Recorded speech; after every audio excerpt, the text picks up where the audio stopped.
ఎన్ఎఫ్ఎస్ఎల్ అగ్ని ప్రమాదం సీఎం రేవంత్ పని అని ఆరోపించారు మాజీ మంత్రి కేటీఆర్. ఓటుకు నోటు కేసు నుంచి తప్పించుకోవడానికే ఇలా చేశారన్నారు.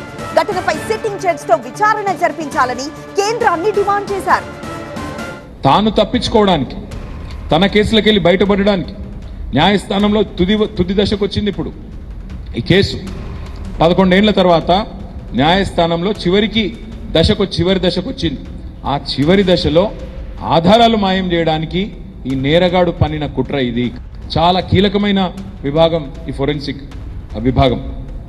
హోంశాఖ కిందనే ఉంటుంది.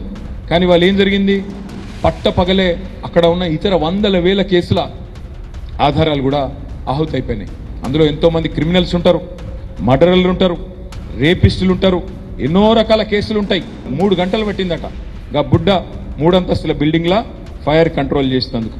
10 గంటలకు ఈ సాక్ష్యాధారాల చెరిపివేత కార్యక్రమం ఏదైతే మొదలైందో సాక్ష్యాలన్నీ మాయమయ్యే వరకు 3.5 గంటలు నిర్విఘ్నంగా జరిగేందుకు మరి ప్రైవేట్ ఆర్మీ లాగా అక్కడ పోలీసు వాళ్ళు కానీ ఇంకా ఇతరులు కానీ సహకరించినట్టుగా కనబడతా ఉంది.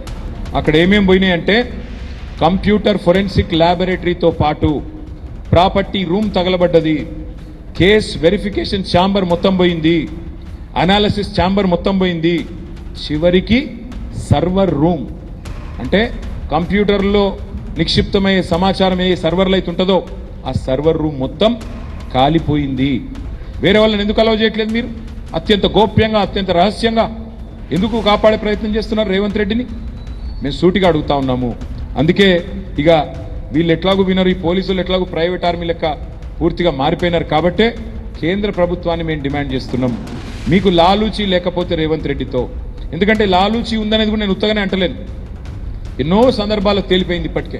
ఎందుకంటే ఢిల్లీలో కూడా ఇవాళ అక్కడున్న ప్రభుత్వం మరి కొంతమంది మద్దతుతో నడుస్తున్నది, వారికి కూడా ఈ కేసులో ఉన్నది కొంత తిలాపాపం తలా పిడికెట్ లెక్క వాళ్ళకు కూడా కొంత వాటా ఉన్నది. కాబట్టి మరి ఏమన్నా అక్కడికి వెళ్ళి ఏమైనా ఆదేశాలు ఇస్తే ఇక్కడ ఈయన సుపారీ తీసుకొని ఏమైనా చేసిండా మాకు తెలియదు మరి. కాబట్టి అన్నీ తేలాలి అంటే రిటైర్డ్ జడ్జి ద్వారానే మాకు న్యాయం జరుగుతుంది. రాష్ట్ర ప్రజలకు వాస్తవాలు తేటతెల్లమై